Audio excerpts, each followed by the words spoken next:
1861 जी असां पास आया पाकिस्तान में कयो कि ताज़ो उन वक़्त खां निकिरंदो अचे उन वक़्त खां निकिरंदो अचे उन खां पोइ ताज़ो क़बूल थी वियो त उहो नक्शो साॻियो आहे मौला हुसैन जे रोज़े जो पहिरीं पोइ उन नक्शे मुताबिक़ हो पोइ हुनजी असां 5 साल पहिरीं नक्शो में आंदो आहे ऐं पहिरीं खां वधंदो आहे उहो माशाल्लाह डबल थी वेंदो आहे ऐं जेके खुला ॾियण वारा आहिनि माशाल्लाह नौजवान यंग आहिनि कुझु ओल्ड आहिनि हिननि जी सम्झो कि 9 पुश्तूं खुला ॾेई रही आहे 8 पुश्तूं ॾेई चुकियूं आहे पहिरीं सैयद एहसान अली शाह शिराज़ी सैयद इमाम अली शाह शिराज़ी इमाम बाग़र शिराज़ी जे नाले सां 9 पहिरीं मोहरम ते निकिरंदो आहे हिन जी ख़ासियत इहा आहे कि 9 मोहरम ते जॾहिं निकिरे थो त राति जो 12 बजे निकिरंदो आहे ऐं सुबुह जो 6 बजे ते इख़्तिताम बजे थींदो आहे वरी ॿिए ॾींहुं योम आशूर ते हीअ ॾींहं जो 12 बजे निकिरंदो आहे ऐं मग़रिब जी बाग खां पहिरीं तारीख़ ते इख़्तिताम बजे थींदो आहे हेॾो माना ॾिघो रूट आहे असां लजपत रोड खां सदर गोली बाज़ार खां गाड़ी खातो गाड़ी खाते खां खटक खां असांजा उतां अंजुमन न असां कहिड़ा डोनेशन वठूं था न असां कहिड़ा एड वठंदा आहियूं असांजा पंहिंजा जेके मिट माइट आहिनि अलाह उन्हनि खे गंज ॾिनो आहे उहो हर शइ पंहिंजो घर खणी उहो ठाहिनि था असां कहिड़ा 5-10 रुपया बि नथा सभु कयूं था पंहिंजे पैसे सां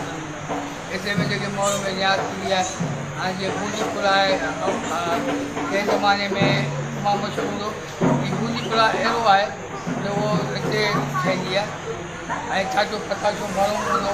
या उन वक़्त खां ई बूंदी पुला जो रियाज़ हलंदो आहे जंहिं समय ख़ासियत इहा आहे कि हुनखे पूरो महीनो या पूरो साल में रखंदा ख़राबु कोन थींदी हुन बूंदी पुला इहा ख़ासियत बसर में कोन पवंदो आहे मिठो हूंदो आहे माओ हूंदो आहे घणो कुझु हूंदो आहे जान बादाम पिस्ता हिन पहिरीं ख़ासियत इहा आहे कि जॾहिं 9 तारीख़ ते पिड़ींदो आहे त ॿाहिरि सॼो रोड भरियो हूंदो आहे थोरा जेके जेकियूं हूंदियूं आहिनि न्याज़ जूं उहो कलाक खनि में ख़तमु थी वेंदियूं आहिनि हिन करे सां साईं अहिड़ी ॻाल्हि जो छाजो आहे पोइ 10 तारीख़ जी 12 बजे ईंदो आहे ऐं जॾहिं पोइ साईं मैशा बाबा जी दरगाह उहो पढ़ाईंदो आहे गुलजनाऊं काफ़ी हूंदियूं आहिनि तक़रीबन 30-35 गुलजनाऊं हूंदियूं आहिनि ऐं जॾहिं असीं सदर में पहुचंदा आहियूं त तक़रीबन 4 ताज़ा थी वेंदा आहिनि हिकिड़ो सुलेमान शाह मथे पुछालो छा उहो बि ताज़ो थी लॻंदो आहे पोइ असां जॾहिं मौलाना निकिरंदा आहियूं त एली घाट वारा पोइ पंहिंजो अलॻि वठंदा आहिनि ऐं मैशा वारा बि रस्तो अलॻि वठंदा आहिनि असांजो ताज़ो सुठो डिनर छा थींदो सुठो थींदे सलामती वेंदो आहे सिक्योरिटी हवाले सां पुलिस पास काउंट कोन्ह थी करे असां सिटी थाणे ते ईंदा आहियूं परमिट जी कापी ॾींदा आहियूं 2 पुलिस वारा ईंदा आहिनि या उहो सदर मां